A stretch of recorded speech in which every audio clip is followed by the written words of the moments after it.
Admiral Kim stood on the bridge of the Earth flagship Dauntless, his weathered face illuminated by the glow of holographic displays. He had spent 30 years in space, but nothing prepared him for this moment. The scanners had detected them 3 days ago, 50 massive vessels moving in perfect formation toward Earth. "Status report," Kim ordered, his voice calm despite the tension. "All defense platforms online," Lieutenant Park replied. "The Mars and Luna fleets are in position. Civilian evacuation to underground shelters is at 80%. Earth's Navy was small but advanced. 30 warships with fusion drives and railgun technology. They had never faced aliens before. No one had even proven aliens existed until now." "Something's happening," said Park. "The largest ship is slowing down." The main screen showed an enormous vessel, sleek and golden, easily 5 times the size of the Dauntless. Its hull bore intricate patterns that reminded Kim of ancient palace decorations. "They're broadcasting on all frequencies," Park said. "Should I accept?" Kim nodded. "Put it on screen. Let's meet our visitors." The screen flickered, and a figure appeared. It looked almost human except for silver skin and eyes with vertical pupils like a cat's. It wore an elaborate uniform with countless medals and decorations. "I am Commander Ta of the 7th Imperial Fleet," the alien said in perfect English. "Your planet is now under the protection of the Galactic Empire. We demand your immediate vassalage." A stunned silence fell over the bridge. Kim kept his face neutral despite his shock. Not just aliens, but an empire of them. "Commander Tay," Kim replied evenly. "I am Admiral Kim of the United Earth Defense Fleet. Your arrival is unexpected. Perhaps we should discuss terms before making demands." The alien's eyes narrowed. "There are no terms to discuss. The Empire has stood for 10,000 years. 16,000 worlds follow our guidance. You will join them." Kim noticed something in the alien's tone, not just arrogance, but certainty, as if the outcome was inevitable. "We would like to learn more about your empire before making such decisions," Kim said. "We invite representatives to meet with our world leaders." Commander Ta seemed surprised by this response but agreed. "We will send a delegation in 20 Earth hours. Prepare your leaders." As the transmission ended, the bridge erupted in urgent conversations. Kim turned to his second-in-command. "What do you think?" "They expect us to surrender without a fight," she replied. "That means either they're bluffing, or they're so powerful they don't consider us a threat. Or option 3, Kim said quietly. "They're powerful but complacent." At the research center beneath Mount Fuji, Dr. Lee analyzed the scans of the Imperial ships. The data streams filled multiple screens as her team worked frantically. "What are we looking at?" asked her assistant. "Something fascinating," Lee replied, pointing to energy readings. "Their ships are powerful, but the technology is oddly consistent. Look at these power fluctuations. They're identical across all 50 ships, down to the microsecond." "Is that bad?" "It's strange," Lee said. "It suggests they're all using exactly the same designs with no variations. Even their largest and smallest ships use identical systems, just scaled differently." Lee pulled up historical data from Earth's own technological development. "Look at our ships. Each generation has different signatures because we keep changing and improving the designs." She studied the alien ships more carefully. These energy patterns suggest their core technology hasn't fundamentally changed in a very long time. They've optimized the same designs without true innovation. Her assistant looked confused. "But they crossed interstellar space. Their technology must be advanced." "Advanced, yes, but possibly stagnant," Lee explained. "Imagine using the same computer for 1,000 years, just making it slightly faster each decade without ever creating a new model." A military officer entered the lab. "Dr. Lee, the delegation arrives tomorrow. The Security Council needs your preliminary assessment." Lee looked back at the screens, thinking carefully. "Tell them we're dealing with a technologically superior force, but one that may have a critical weakness.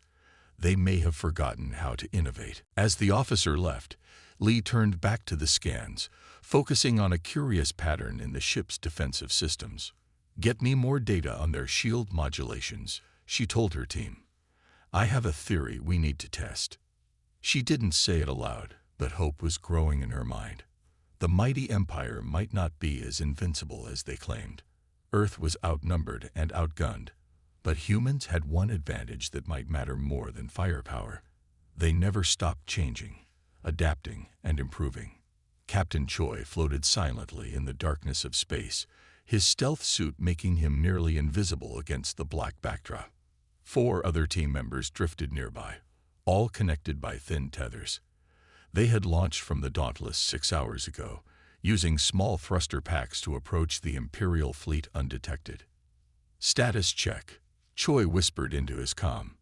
"All clear," his team responded one by one. They were now less than 50 meters from the hull of a mid-sized Imperial warship. Their mission was simple but dangerous: gather intelligence on Imperial weapons systems. "Begin recording," Choi ordered. "Remember, touch nothing. Observe only." The team spread out along the ship's hull, attaching small scanning devices at key points. The devices were passive, designed to collect data without emitting detectable signals. Through his helmet, Choi watched as the Imperial ship's main weapon ports cycled through a standard warm-up sequence. The massive cannons glowed with blue energy before firing brilliant beams into empty space, clearly a calibration exercise. "They're running drills," Choi reported, recording everything. For 3 hours, the team observed as the Imperial ship performed combat exercises. Choi's eyes narrowed as he noticed a pattern. Every sequence followed the exact same timing, the same firing order. "They're not adapting to different scenarios," he muttered. "It's like watching a program run on loop." As they finished placing the last scanner, alarm bells suddenly rang throughout the Imperial ship. Lights flashed, and crew members could be seen rushing through viewports. "Did they spot us?" one team member asked nervously. "No," Choi replied, checking his instruments. "They're responding to something else. Let's use the distraction to pull back." The team quietly retreated to their pickup point, where a small stealth shuttle waited. Once safely aboard, Choi reviewed the collected data. "It's all here," he said with growing excitement. "Weapon charging times, shield frequencies, energy distributions, and something else. They never improvise. Every response follows their combat manual exactly." The next day, Earth's Security Council gathered in their underground chamber beneath Geneva. 50 of humanity's top leaders sat around a circular table, faces grave as they discussed the Imperial threat. "Our options are limited," said Council President Wu. "Their technology far exceeds ours. If they decide to attack, our defenses won't hold." Defense Minister Han stood up, activating a holographic display. "That may not be entirely true," he said. "While their raw power is superior, we've discovered interesting weaknesses." The display showed Captain Choi's recordings of the Imperial ship's weapons tests. "Notice the pattern," Han continued. "Their attack sequences are identical every time. When they face a particular threat, they respond with a programmed defense. They never improvise." "Surely they can adapt if needed," said another council member. Han shook his head. "We don't think so. Look at this." The display changed to show laboratory footage. "This is Dr. Lee's team testing a captured Imperial shield generator. We've already improved its efficiency by nearly 30% in just days." Murmurs spread through the room. "Our theory is this. The Empire has been dominant for so long that innovation has stagnated. Their society values conformity over creativity. Their technology is powerful, but has barely evolved for centuries." Minister Su from the Intelligence Division added, "We also intercepted their assessment of humanity. They consider us primitive but obedient. They've completely underestimated us." President Wu looked troubled.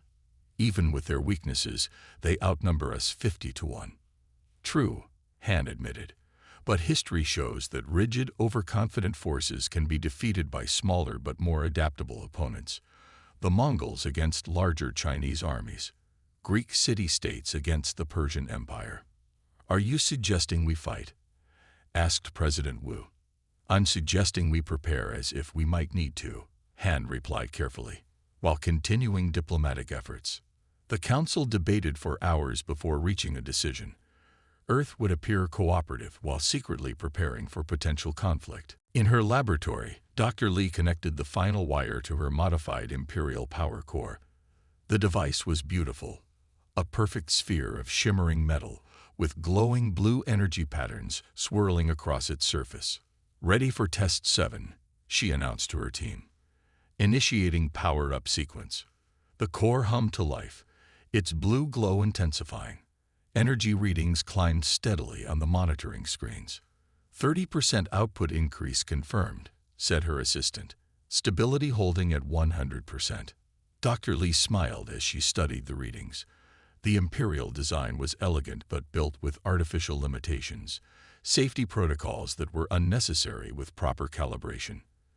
By removing those limitations and reconfiguring the internal matrix, her team had created something the Empire had never imagined possible. They have no idea what humans are capable of, she said quietly. On a nearby screen, footage showed Imperial officials touring Earth facilities, being shown carefully selected primitive human technology. The aliens' expressions remained smugly confident as Earth representatives played the role of impressed cooperative subjects. Little did they know that in labs around the world, humans were already surpassing Imperial technology in key areas. The Empire had stopped questioning, stopped pushing boundaries. Humans never would. Diplomat Song straightened her simple black suit as she waited to enter the Imperial court. Unlike the other ambassadors from various planets who wore elaborate ceremonial robes and carried traditional gifts, she had chosen to dress plainly and bring only a small bag of modest offerings. The Imperial guards looked at her with barely disguised disdain. "The Emperor awaits," announced the court herald. A tall, silver-skinned alien with elaborate facial markings approached with proper reverence. Song watched carefully as the ambassador before her performed the expected ritual, walking 3 steps, kneeling, touching their forehead to the floor, rising, walking 3 more steps, and repeating the process 6 times before finally reaching the throne. The entire process took nearly 10 minutes. When her turn came, Song simply walked forward at a normal pace. "Stop," cried the herald. "You must follow the sacred approach." Song smiled pleasantly. "Oh, I'm so sorry. On Earth, we typically greet each other directly. Much more efficient." Gasps echoed through the court as Song continued walking. Emperor Yun sat rigidly on his floating golden throne, his eyes narrowing. He wore robes of impossible complexity, with layers that seemed to shift colors when viewed from different angles. "Your Magnificence," Song said with a small bow of her head when she reached the throne. "Earth thanks you for this opportunity to share cultures." Emperor Yun's voice was cold. "You dishonor centuries of tradition with your efficiency." "We meant no disrespect," Song replied smoothly. "Different cultures have different values. We brought some simple gifts to show our appreciation." From her bag, Song removed what appeared to be a plain glass tablet. "This is a basic data processing device our children use for education." The Emperor looked unimpressed. "We have star-spanning networks that process the knowledge of 16,000 worlds." "Of course," Song nodded. "May I demonstrate its capabilities?"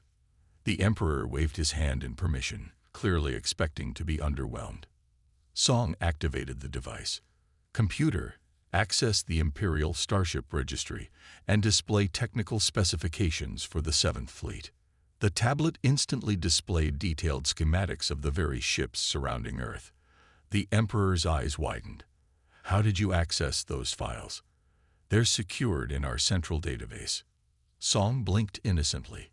"Oh, your system was open to basic queries." This processor simply found the most efficient path to the information. She didn't mention that Earth's best hackers had spent days ensuring this simple demonstration would work perfectly. An Imperial technician rushed forward, examining the device with obvious alarm. "Impossible. Their technology is primitive. Song continued. Computer, calculate optimal fuel distribution for Imperial fleet movement patterns over the next solar cycle. The tablet processed for 3 seconds, then displayed a complex series of calculations. The Imperial technician checked his own device, which was still running the same calculations. His face darkened. Impossible, he repeated, but with less certainty. Emperor Yun's expression had turned from dismissive to concerned. Your Magnificence, Song said, on Earth, we find efficiency more valuable than ceremony. Our technology may look simple, but we focus on performance rather than appearance. The Emperor signaled for the demonstration to end. Your gifts are noted, he said stiffly. You may withdraw. As Song left the court, she heard urgent whispers behind her. The first seeds of doubt had been planted. On Earth, the Global Information Network had turned the Imperial visit into the greatest reality show in history. Billions watched as Imperial representatives struggled with everyday human technology. This is priceless, laughed Technician Jun as he watched footage of an Imperial science officer attempting to use a standard Earth tablet. The alien kept trying to communicate with it telepathically, unaware it needed touch inputs.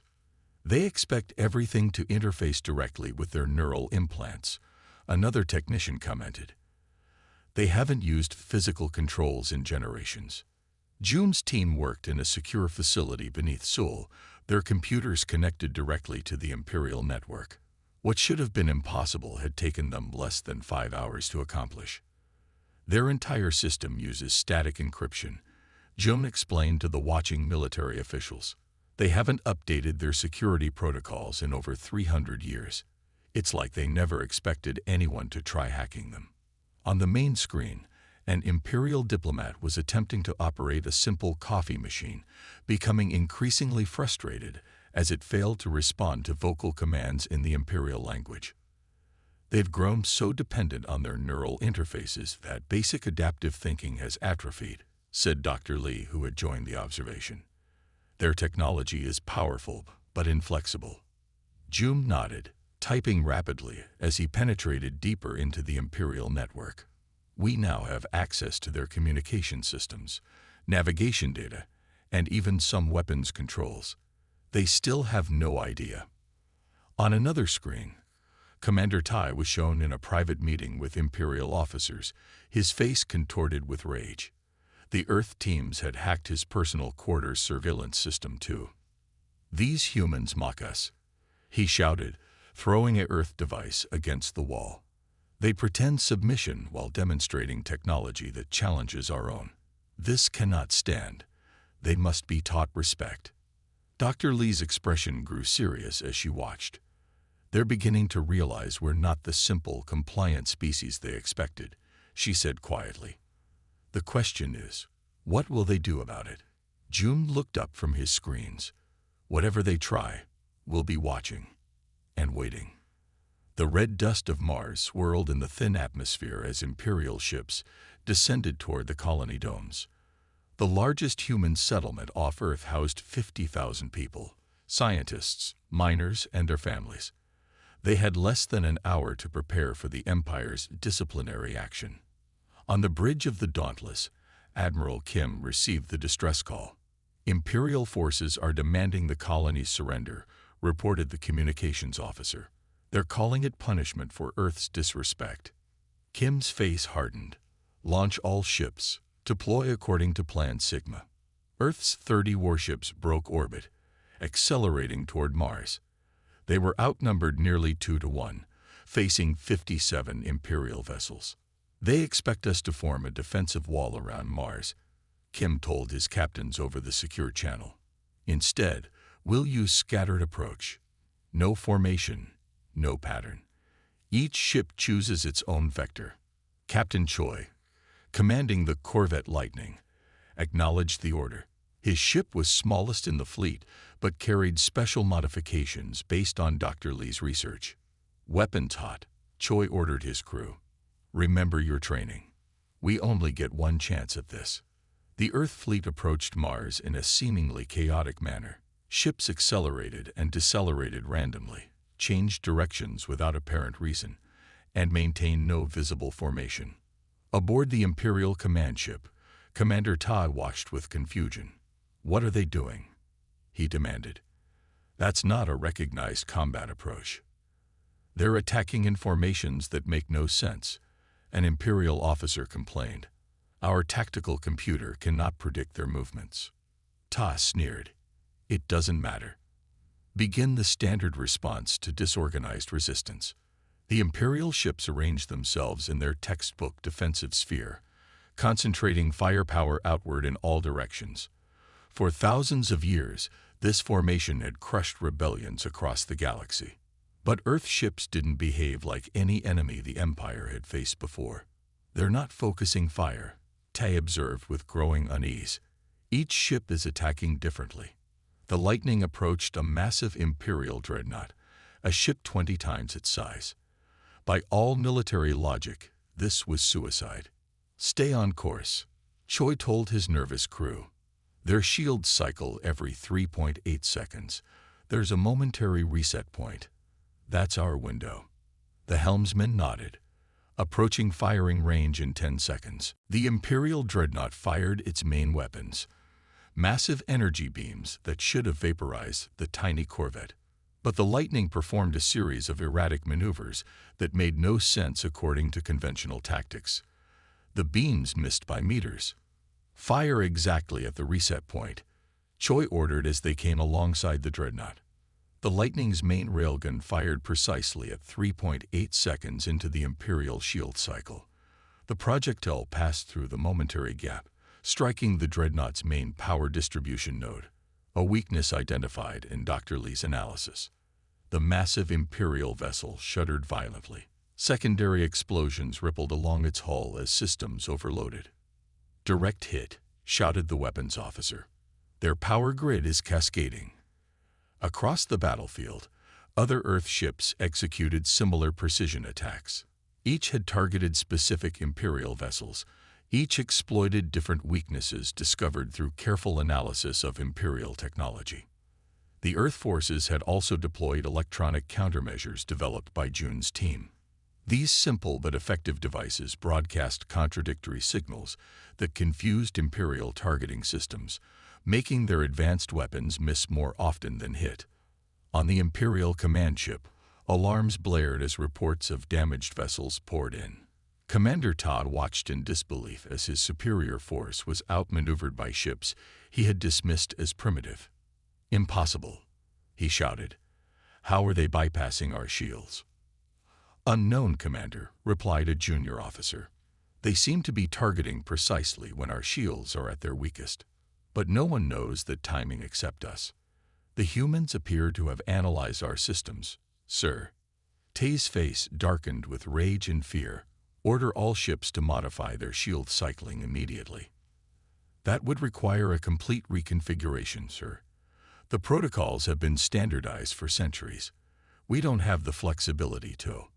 "Find a way," Ta shouted. But it was too late for adjustments. The Earth fleet continued its seemingly random attack patterns, striking with surgical precision at unexpected moments. The Lightning narrowly avoided a direct hit from another Imperial vessel, the energy beam passing close enough to scorch its hull. Captain Choi felt his ship trembling beneath him, but pressed the attack. "Target their secondary power coupling," he ordered. Same timing.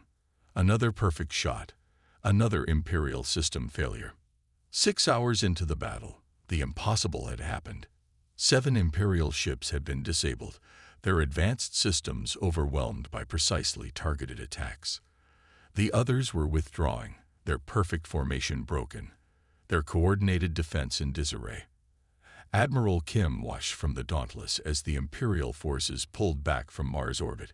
"Tell the colony they're safe for now," he ordered, "and prepare for their counterattack. They won't take this defeat lightly." Earth had won the first battle, but the war had only just begun. The Empire would adapt eventually. The question was whether they could adapt quickly enough.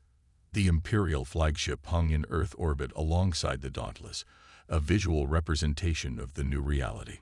Inside the flagship's grand negotiation chamber, Admiral Kim sat across from Emperor Yoon himself, who had arrived personally after the Mars defeat. The Emperor's usual ornate robes were replaced with simpler attire, still elegant but less ostentatious. His expression remained stern, but the dismissive arrogance was gone. "We are prepared to offer Earth special status within the Empire," Emperor Yoon said. "Your people may maintain limited autonomy in exchange for technological exchange and military support." Admiral Kim shook his head slowly. "That arrangement is unacceptable. We demand equal status in any alliance. Earth will not become a vassal state." The Imperial advisors whispered urgently to each other. Such demands were unprecedented. For 10,000 years, new species joined the Empire on the Empire's terms. "You forget your position," said Commander Tae, standing behind the Emperor. "One victory does not change the reality of our power. We could still destroy your world." "At what cost?" Kim asked calmly. "Your fleet has already lost 11 ships. We've demonstrated our ability to counter your technology. A full-scale war would damage the Empire beyond repair." The room fell silent. Everyone present knew this was true. The battle at Mars had sent shockwaves through Imperial society. For the first time in living memory, Imperial forces had retreated. Emperor Yoon studied Kim carefully. "What exactly do you propose?" "A true alliance, equal representation, free exchange of ideas and technology. No planet or system subordinate to another." The Emperor frowned. "Such an arrangement has no precedent." "Then we will create one," Kim replied. After 3 days of tense negotiations, Emperor Yoon reluctantly agreed. The Treaty of Earth established a new relationship between humanity and the Galactic Empire, not one of ruler and subject, but of equals. Word spread quickly throughout the galaxy. The Empire had suffered its first defeat in over a millennium. 2 months later, Dr. Lee welcomed unusual visitors to her laboratory. The aliens were tall with iridescent skin and 4 arms, representatives from the Nari system, a mineral-rich region that had been under Imperial control for 3,000 years. "We wish to learn your ways," their lead scientist said through a translator. "How did you improve upon Imperial technology so quickly?" Dr. Lee smiled, leading them to a workstation where an Imperial shield generator had been completely disassembled. The Empire succeeded through scale and standardization, but they forgot the power of adaptation, she explained. They built perfect systems, then never questioned if those systems could be better. She picked up a component. "Look at this power regulator." The Imperial design works well, but they added redundancies upon redundancies rather than improving the core efficiency. The Nari scientists gathered around, their eyes wide with interest. "The Empire made innovation illegal?" one asked. "Not illegal," Lee clarified, "just unnecessary. When you dominate the galaxy for millennia, why change what works?" But they created a weakness. They lost the ability to think differently. Over the following months, representatives from dozens of systems secretly contacted Earth. Some brought ancient technologies from their own cultures, ideas suppressed by Imperial standardization. Others came to learn. Dr. Lee established workshops teaching other species how to innovate. Earth became a hub of creativity, a place where the rigid thinking of the Empire gave way to experimentation and collaboration. 1 year after the Battle of Mars, a historic gathering took place on neutral ground, a space station orbiting Jupiter. Representatives from 27 star systems met to form what would become the United Galactic Alliance. Admiral Kim addressed the diverse assembly. Species of all shapes and forms filled the chamber, many seeing each other as equals for the first time. "The Empire believed strength came from uniformity," Kim said. "They thought we would bow as thousands had before us. Instead, we taught them that true strength comes from flexibility, not rigidity." The delegates applauded. Even some Imperial worlds had sent representatives, planets that had chafed under the Emperor's rule for centuries, but never dared to challenge it. Emperor Yoon watched the proceedings remotely, his advisors divided on how to respond. The old guard demanded military action to crush this rebellion. Younger voices urged reform within the empire to match the alliance's flexibility. "We must evolve," one young advisor argued, "or we will fade into history." The emperor made no immediate decision. For the first time in 10,000 years, the future was uncertain. On Earth, Captain Choi supervised the construction of new ships based on hybrid human imperial designs. They were smaller than imperial vessels, but faster and more adaptable. "The Empire still doesn't fully understand what happened," he told a group of new recruits. They had become so accustomed to winning that they forgot how to face a real challenge. A communications officer approached with an urgent message. "Sir, we're receiving transmissions from beyond the Empire's borders. Other civilizations have heard about Earth. They want contact." Choi smiled. The galaxy was bigger than even the Empire had known. The balance of power had shifted forever, all because humans had refused to accept the limitations others had lived with for millennia. The Empire would adapt or it would fade. Either way, the future belonged to those willing to question, challenge, and change. The end.